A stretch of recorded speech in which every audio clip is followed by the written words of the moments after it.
Welcome to interesting mathematics. आज हम करेंगे एक्सरसाइज 1.1 का क्वेश्चन नंबर 3, जिसकी स्टेटमेंट है express the following the perimeter P of square as function of its area. Perimeter को इसके एरिया के फंक्शन की शक्ल में लिखना है, और ये हमारे पास जो फिगर है, जो शेप है, वो स्क्वायर की है।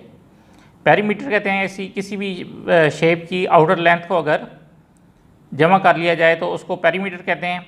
तो हम इसको अब इस तरह से सॉल्व करेंगे। पेरीमीटर ऑफ हम इसको सपोज कर लेते हैं, लेट दी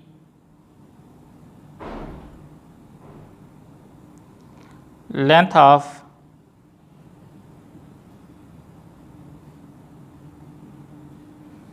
ईच साइड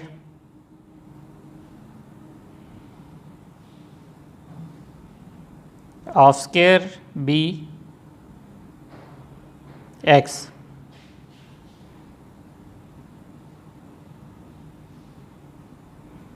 यानी कि स्क्वायर है तो उसकी हर एक साइड बराबर होती है, उस हर एक साइड का लेंथ जो है वो x है। तो पेरीमीटर हमारे पास आ जाएगा, 4 साइड्स होती हैं तो चारों साइड्स को सम करने से इसका पेरीमीटर आएगा,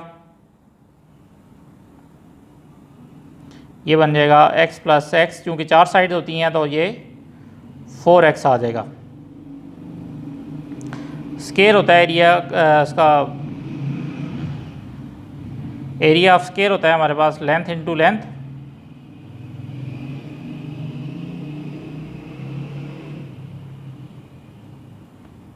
तो x इंटू एक्स, ये x स्क्वायर आ जाएगा। इसको हम पेरीमीटर को p की को रख लेते हैं। p हमारे पास यानी कि आ गया 4x। इसको a लिख देते हैं तो a हमारे पास आ गया x स्क्वायर। तो हमने पेरीमीटर को फंक्शन ऑफ एरिया लिखना है। तो यहाँ से हमारे पास अगर अंडर रूट ले लें दोनों साइड पे, तो यहाँ पे अंडर रूट ए आ जाएगा, अंडर रूट ए इसका equal to x square under root. Square और अंडर रूट कैंसिल आउट हो जाएंगे, तो यहाँ से अंडर रूट ए आ जाएगा इक्वल टू एक्स, या एक्स की वैल्यू हमारे पास अंडर रूट ए आ गई है। इसको हम इक्वेशन 1 में पुट कर लेते हैं। वरना हम कह रहे हैं p is equal to 4x को पुट इन 1। इस इक्वेशन में x की जगह पे हम अंडर रूट ए पुट कर लेंगे, तो ये हमारे पास आ जाएगा 4 into under root A, which is required form.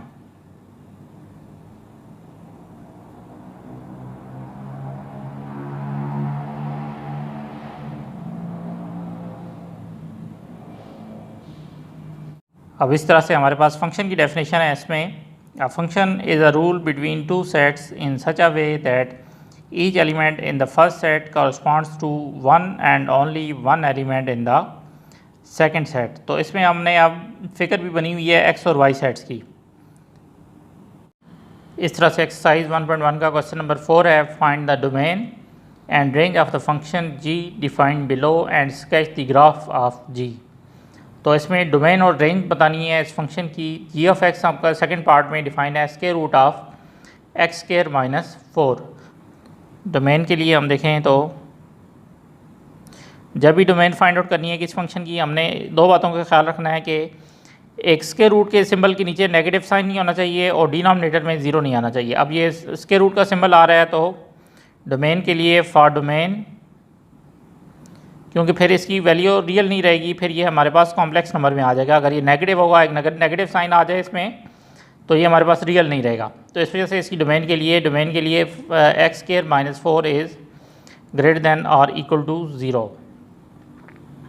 इस 4 को अगर राइट साइड पर ले जाएंगे तो ये हमारे पास 0 प्लस 4 हो जाएगा। यहाँ से एक्स स्क्वायर हमारे पास आ जाएगा ग्रेटर देन और इक्वल टू 4। तो यहाँ से हमारे पास आ जाएगा -2 greater than x greater than +2। इसमें लेस देन और इक्वल टू का सिंबल भी आएगा। तो ये हमारे पास इस तरह से डोमेन आ, तो हमारे पास डोमेन आ गई है x such that x belongs to set of real numbers and -2 greater than x greater than +2। या इसको इस तरह से लिख लें, या फिर इसको इस तरह से भी लिख सकते हैं कि सेट ऑफ रियल नंबर्स में से हम इस सेट को माइनस कर लेते हैं, ये हमारे पास आ जाएगा -2 less than x less than +2। तो ये डोमेन दोनों तरह से लिख सकते हैं, जिस तरह से भी आपको ईजी लगे आप लिखें। इस तरह से अब हमने रेंज फाइंड आउट करनी है, तो हमारे पास फंक्शन जो डिफाइंड है वो है g of x is equal to square root of x square -4। क्योंकि ये मेरा हमेशा पॉजिटिव रहेगा, नेगेटिव नंबर नहीं आ सकता इसका आंसर, तो हमारे पास जो रेंज आएगी वो set of positive real numbers आएगी। अगर इसको लिखना चाहें तो ये हमारे पास लिखेंगे set of x belonging to r, set of real numbers such that 0 less than or equal to x less than infinity. या इसको इंटरवल की शक्ल में लिखना चाहें तो 0 से प्लस इन्फिनिटी तक लिखेंगे, और ये साइड ओपन होगी, ये साइड क्लोज होगी। ये जो ओपन क्लोज का मतलब ये होता है कि ये साइड जिस साइड से ओपन होती है वो नंबर शामिल नहीं होता। जैसे ये इन्फिनिटी वाली साइड ओपन है तो इसका मतलब है कि ये इन्फिनिटी शामिल नहीं है, लेकिन 0 वाली साइड क्लोज है, इसका मतलब है कि 0 इसमें शामिल है। तो इस तरह से अब हमारे पास ग्राफ बनना रह गया है। ग्राफ के लिए consider the following few values of g of x। तो हम अगर x की वैल्यू अगर -3 पुट करें तो g ऑफ x हमारे पास है square root of x square -4। इसमें अगर x की जगह -3 पुट करेंगे तो ये आ जाएगा 3 3 9 -4 अंडर रूट, या ये हमारे पास अंडर रूट 5 आ जाएगा। इस तरह से अगर हम x की वैल्यू -3 पुट करेंगे -2 पुट करेंगे तो हमारे पास g ऑफ x आ जाएगा, ये हमारे पास एक्स स्क्वायर -4 अंडर रूट है। x की जगह अगर -2 पुट कर लेंगे तो -2 का स्क्वायर हमारे पास +4 ही हो जाएगा, तो अंडर रूट 4 -4 हमारे पास अंडर रूट 0 आ जाएगा, यानी कि 0 आ गई है। इस तरह से अगर हम x की जगह 2 पुट करेंगे तो भी हमारे पास g ऑफ x 0 आ जाएगा, g ऑफ 2 जो है वो 0 आ जाएगा।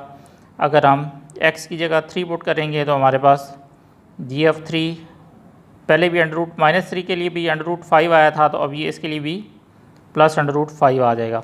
इस तरह x की वैल्यू अगर 4 रखें तो g ऑफ x हमारे पास है square root of x square -4। तो g ऑफ 4 हो जाएगा, x की जगह हम 4 रिप्लेस करेंगे तो 4 स्क्वायर -4, 4 का स्क्वायर लेंगे तो 16 आ जाएगा, 16 -4 हमारे पास आ जाएगा अंडर रूट 12। 12 को लिख लेते हैं हम अंडर रूट 4 अंडर रूट 3, 4 का अंडर रूट लेंगे तो 2 आ जाएगा, 2 इंटू अंडर रूट 3। तो इस वजह से हमारे पास g ऑफ 4 जो है वो 2 इंटू अंडर रूट 3 आ गई है। इस तरह से इन वैल्यूज़ को लेकर हम एक टेबल बना लेते हैं। तो ये हम टेबल बना रहे हैं, यहाँ पे x और g ऑफ x की ये वैल्यू है। x की वैल्यू जब हमने -3 रखी थी तो हमारे पास g ऑफ x आया था अंडर रूट 5। इस तरह से जब हमने x की वैल्यू -2 रखी थी तो हमारे पास आंसर 0 आया था, 2 रखी थी तो फिर भी 0 आया था। इसके बाद हमने जब 3 रखी थी x की वैल्यू तो g ऑफ x हमारे पास अगेन से अंडर रूट 5 आया था, और इस तरह से जब हमने 4 रखी थी वैल्यू तो हमारे पास g ऑफ x आया था 2 इंटू अंडर रूट 3। तो इस तरह से हमारे पास ये वैल्यूज़ आएंगी -3 -2 0 2 3 एंड 4, ये हमारे पास x की वैल्यूज़ हैं। और इस तरह से इनके कॉरस्पॉन्डिंग जो y वैल्यूज़ आएंगी 0 पे हमारे पास इसकी वैल्यू आई थी, x की जब वैल्यू -2 और +2 के दरमियान तो ये एग्जिस्ट नहीं करेगा, ये हमारे पास -2 से पहले एग्जिस्ट करेगा और इस तरह से +2 के बाद एग्जिस्ट करेगा इसका ग्राफ। तो इसका जब ग्राफ बनाएंगे तो ये हमारे पास -2 जब हम पुट करते हैं तो ये हमारे पास 0 आ जाता है। इस तरह से यहाँ से शुरू होगा, जब हम -3 इसमें पुट करते हैं x की जगह पे तो हमारे पास अंडर रूट 5 आ जाता है। यहाँ पे अंडर रूट 5 तकरीबन इस जगह पे आगे बनता है। तो ये इस तरह से हमारे पास ग्राफ इसका आएगा, इस साइड पे आएगा। इस तरह से इधर भी हमारे पास ग्राफ जो है 2 पे जो है वैल्यू 0 आ रही है, हमारे पास 3 पे वैल्यू आ रही है 2.1 से थोड़ी सी बड़ी अंडर रूट 5। तो इसी तरह से ये हमारे पास इस तरह से ग्राफ इसका बन जाएगा। Thank you very much for your patience.